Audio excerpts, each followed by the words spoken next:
오늘날 저와 여러분들은 수입 불균등에 대해서 많은 말들을 듣고 또 글들을 보게 됩니다. 수입 불균등에 대해 말하는 대부분의 사람들은 소수만이 부자로 살고 나머지 사람들은 가난하게 사는 것이 불공평하다고 주장하죠. 가난한 사람들은 고사하고 중산층과 부자와의 수입 차이도 매우 크다고 불평합니다. 그러나 이런 불평은 바르지 않습니다.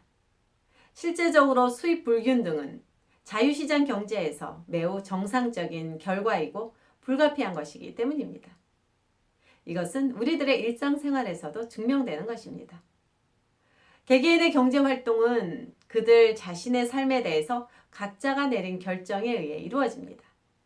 어디에서 살 것인지, 얼마나 많은 시간을 일할 것인지, 어느 정도까지 공부할 것인지, 또 무엇을 살 것인지 등등. 개개인은 모두 서로 다른 결정들을 합니다. 모두 균등하게 혹은 같은 것으로 결정하진 않죠. 그리고 이런 서로 다른 수만 가지의 결정들이 모여서 경제를 형성합니다. 이것이 바로 인류가 만든 사회의 경제 구조입니다. 자유주의 나라에서 살고 있는 우리는 우리에게 주어진 재능에 맞다고 믿는 것들을 삶에서 자유롭게 추구하고 있습니다. 이 재능은 개개인에 따라 선생님이 될 수도 있고 음악가나 스포츠맨이 될 수도 있으며 은행이나 소기업 또는 대기업에서 리더가 될 수도 있을 것입니다. 또는 집에서 가족을 돌보는 일등이 될 수 있겠죠.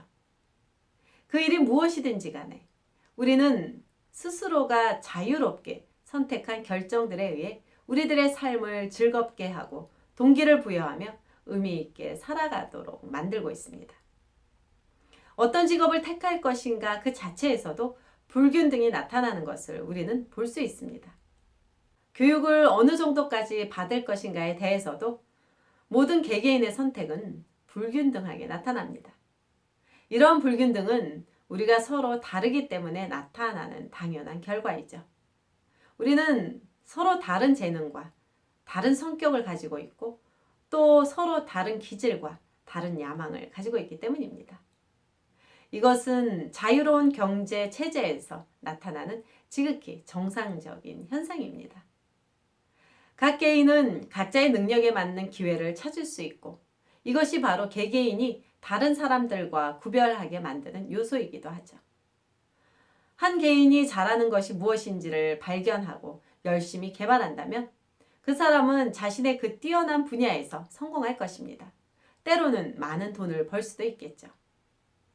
예를 들면 어떤 사람이 뛰어난 운동의 소질을 가지고 있다면 우리는 그 사람의 경기를 보기 위해서 돈을 지불하고 티켓을 살 것입니다. 만약 어떤 사람이 뛰어난 투자가로서의 소질을 가지고 있다면 우리는 그에게 돈을 주어서 투자를 하도록 할 것입니다. 개인적인 삶을 추구할 자유가 우리 자신에게 있다면 우리는 원하는 것을 성취할 기회와 꿈을 가질 수 있습니다. 우리는 이것을 성공이라고 부릅니다. 그러나 다른 누군가가 특히 정부가 우리의 꿈과 야망에 제한을 두거나 각 개인의 특성이나 소질과는 상관없이 모든 사람들에게 균등한 삶과 선택을 제공하려 한다면 우리는 결코 행복하지 않을 것입니다. 죄수가 죄수복을 입고 누군가의 감시 아래서 사는 것과 같은 느낌을 받을 것이기 때문입니다. 강요된 평등은 우리 각 개인을 위대하게 만드는 기회와 성공할 기회를 줄어들게 합니다. 그렇다면 오늘날 우리가 끊임없이 듣고 있는 1%의 부자와 99% 나머지 가난한 사람들과의 급격한 차이는 정말로 불공평한 것일까요? 이 차이는 반드시 균등하게 이루어져야만 참된 사회라고 말할 수 있을까요? 내가 가진 것보다 더 많이 가지고 있는 부자들은 진실로 우리들의 미움의 대상이 되어야만 하는 것일까요? 우리는 이 점에 대해서 다시 한번 생각해 보아야 할 것입니다. 그에 대해 몇 가지 이유를 들어보겠습니다. 첫 번째는 1%의 부자들은 가난한 사람들을 더 비참하게 만드는 것이 아니라 오히려 자유경제 체제 안에서 다른 사람들의 삶을 더 풍요롭게 만드는 사람들이기 때문입니다. 실제로 자유시장 경제 안에서 비록 오늘 부자들만이 즐기는 것들은 결국 내일에는 거의 모든 사람들, 저와 여러분들도 즐길 수 있게 될 것입니다. 다시 말하면 부자는 어떤 새로운 제품에 대해 일종의 성능을 시험하는 구매자의 역할을 한다는 것이죠. 핸드폰을 예로 들어보겠습니다. 오늘날 거의 대부분의 사람들 모두는 핸드폰을 가지고 있습니다. 그러나 1983년 모토로라가 핸드폰을 처음 만들었을 때 그것은 벽돌만한 크기였고 건전지의 생명은 약 30분 정도였으며 감도는 매우 나빴습니다. 물론 전화기와 통화료는 매우 비쌌죠. 그 당시 핸드폰은 4,000달러 정도나 되었다고 합니다. 만약 처음에 그 비싸고 벽돌 크기의 핸드폰을 그 누구도 사지 않았다면 오늘날 저와 여러분이 가지고 있는 최고의 성능을 가진 핸드폰은 존재할 수 없었을 것입니다. 또 다른 예로 컴퓨터가 있습니다. 1960년대의 컴퓨터의 가격은 약 100만 불 정도였습니다. 그러나 오늘날에는 몇백 불만 있어도 아주 좋은 컴퓨터를 구입할 수 있게 되었습니다. 처음에 나온 평면 TV의 가격도 일반 시민들은 살 엄두도 나지 않을 만큼 아주 비쌌었죠. 그때는 오직 부자만이 살 수 있었습니다. 그런데 오늘날 일반 가정 모두는 크고 성능이 좋은 평면 TV가 적어도 한두 개 정도는 한 가정에 있지 않습니까? 자유시장 체제는 희귀한 것을 풍성하게 만드는 성향이 있습니다.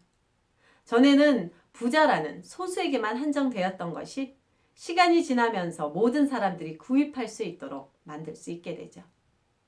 부의 불균등이 바로 이것을 가능하게 하는 원동력입니다. 자유시장 체제는 부의 불균등을 발생시키고 이것은 우리에게 매우 불공평한 것처럼 보일 수 있습니다. 그러나 조금만 이성적으로 생각한다면 그렇지 않다는 것을 이해할 수 있습니다. 수입의 불균등은 처음에는 불가능한 것처럼 보였던 일들을 거의 모든 사람들에게 가능하게 만드는 특징을 가지고 있기 때문입니다.